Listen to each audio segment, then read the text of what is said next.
Le ministre de la Sécurité intérieure, Simon Compaoré, avait annoncé le 11 juin 2016 que le gouvernement allait être désormais ferme à l'endroit des groupes d'autodéfense nommés Korluego.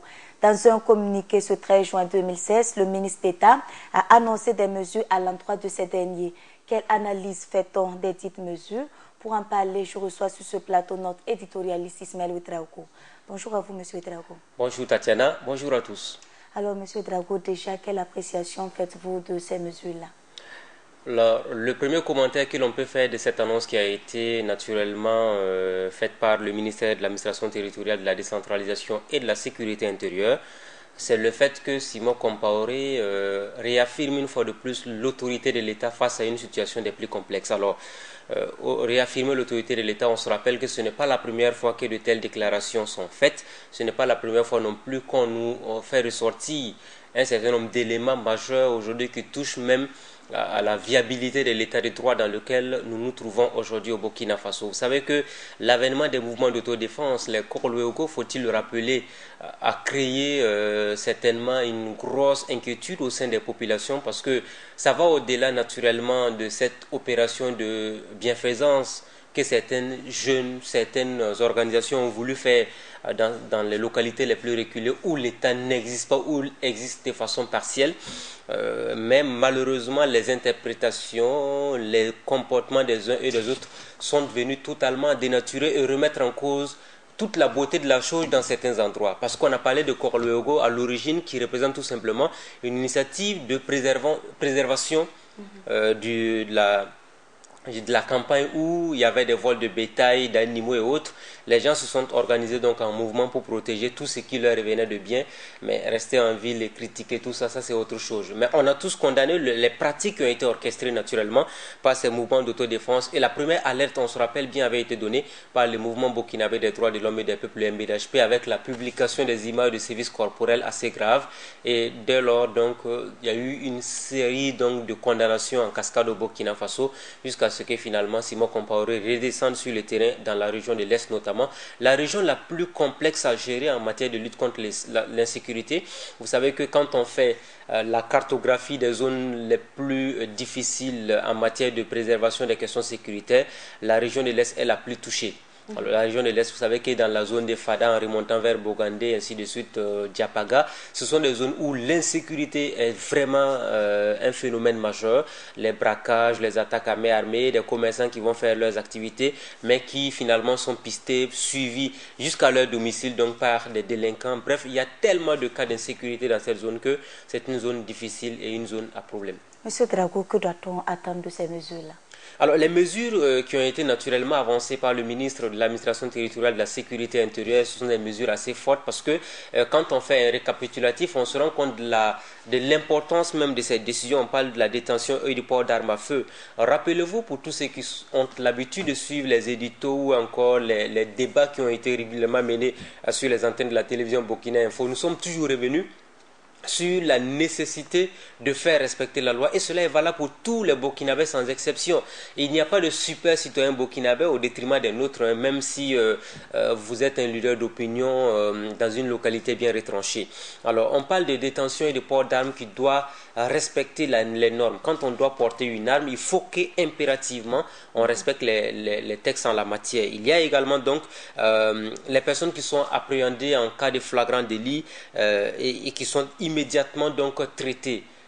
Pour l'administration, il faut les remettre aux policiers et aux gendarmes. Ce sont eux qui sont habilités aujourd'hui à poursuivre les uns et les autres pour qu'on puisse faire toute la lumière autour de ces cas d'infraction ou des cas de vol avec effraction, les braquages et autres. On a également parlé de perception de fonds. Vous savez que les Korluego nous disent et ont eu à dire à plusieurs reprises, beaucoup ont du reste été reçus sur des plateaux de débat Burkina Info. Ils ont toujours répété la même rengaine qui nous revient en face, c'est le fait que oui, nous sommes en train de travailler pour la collectivité, nous sommes en train de travailler pour tout le monde, mais nous n'avons pas de carburant pour circuler. Donc du coup, on arrive à percevoir des montants, des primes, le poulet ou l'œuf qui fait 15 000 francs CFA, la poule qui fait autour de 25 à 30 000 ou encore la chèvre qui coûte 150 000, le bœuf 350 000. Alors, ce sont des perceptions irrégulières de fonds qu'ils effectuaient et ils trouvent aujourd'hui que c'est normal de percevoir tous ces fonds-là parce que ça leur permet de continuer à mener à bien l'activité. Alors, on ne vous a jamais mandaté pour faire ce travail-là. Si vous pensez que vous voulez faire du volontariat pour sécuriser vos proches, amis et connaissances, vous n'avez pas non plus à demander en retour qu'on vous trouve de l'argent. Il y a également des corleuraux qui ont défié l'autorité de façon ostentatoire même, je le dirais ainsi. Rappelez-vous, il y a environ 3 ou 4 semaines à Ouagadougou, on avait vu des corleuraux qui ont quitté la zone de Sapuy, venir traverser tout Ouagadougou, des armes en bandoulière, sans que personne ne puisse lever le petit doigt. Je pense que ça fait partie également des mesures qui ont été prises par le ministère de l'administration territoriale pour dire que c'est fini. Il a dit un point barre, on ne voudrait plus encore revoir encore de tels comportements au Burkina Faso. L'un dans l'autre en tout cas, ce sont des mesures importantes qui ont été prises. Nous espérons que ces mesures seront véritablement appliquées dans toute la rigueur parce qu'il ne faut pas que cela ressemble à des mesures populistes. Ce n'est pas ce qu'on souhaite dans le cas actuel.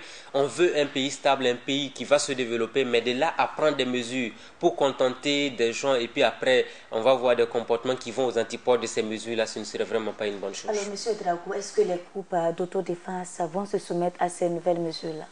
On n'est pas dans la logique du questionnement aujourd'hui. Ces groupes d'autodéfense doivent se soumettre à la République. Il n'y a pas de doute même à avoir sur la question. Il n'y a pas de question à se poser sur la question. Nous sommes dans un État républicain. Nous avons un État qui, avec des institutions qui ont été choisies par la majorité des Burkinabés, que les Burkinabés doivent respecter. Ça veut dire qu'aujourd'hui, le ministère de l'administration territoriale, de la décentralisation et de la sécurité intérieure mérite respect et considération de la part de ces mouvements d'autodéfense, qui plus est pour la plupart n'ont même pas de récépissé de reconnaissance, tenez-vous bien, parce que tous les débats qui ont été menés a posteriori de l'existence même de ces structures-là, ce sont des structures qui n'ont pas de documents de reconnaissance. Obtenir une arme à feu, en principe, doit être quand même quelque chose de très important. N'importe qui ne doit pas posséder une arme. C'est-à-dire que quand vous devez avoir une arme sur vous, vous devez faire l'objet d'une enquête. Vous devez être suivi par les forces de défense et de sécurité. On doit faire une série d'investigations sur vous pour savoir est-ce que vous êtes une personne de bonne moralité, est-ce que vous méritez de porter une arme, parce que l'arme peut être également un outil dangereux même pour vos voisins, votre entourage. Donc du coup, si des gens arrivent à en posséder un peu partout et font n'importe quoi avec, ce n'est pas normal. Donc il faut impérativement les condamner et retirer ces armes-là dans les meilleurs des cas possibles. On se rappelle aussi qu'on avait condamné l'attitude de Simon Compaoré quand il était descendu sur, le terrain pour la première fois. En son temps, Simon Compaoré avait tenu des campagnes, des meetings à l'allure d'une campagne électorale parce qu'il disait des corleuraux qui soutenaient le président et tout. On avait dit non, quand vous descendez, il faut être ferme sur le terrain.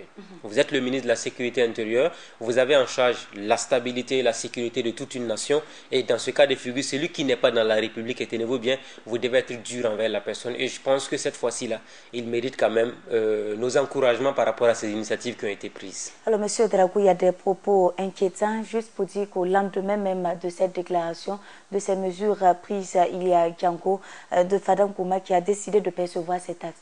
Alors ici, est-ce à dire qu'il y a toujours une défiance de l'autorité vis-à-vis même de l'État? Django, je pense que c'est M. Tombiano, parce que la première fois qu'on a parlé de ce monsieur sur les antennes, on a eu aussi des coups de fil de Fada, des gens qui nous ont fait croire qu'au-delà de tout, c'est une personne d'un certain âge. On se dit qu'il doit être un peu sage, ce monsieur Tombiano, la soixantaine bien sonnée, parce qu'on a vu un peu son image et tout. Il a déjà fait la prison, parce qu'il avait été arrêté, déféré à Ouagadougou. Après, ils ont bénéficié d'une liberté provisoire. Je pense qu'à aucun moment, il n'a intérêt aujourd'hui à défier l'autorité. Le plus important, c'est qu'on puisse comprendre au niveau des corleuraux qu'ils ne sont pas obligés de faire leurs activités. Personne ne leur a demandé de faire ce travail-là. Si vous pensez que vous n'avez pas les moyens de faire ce travail,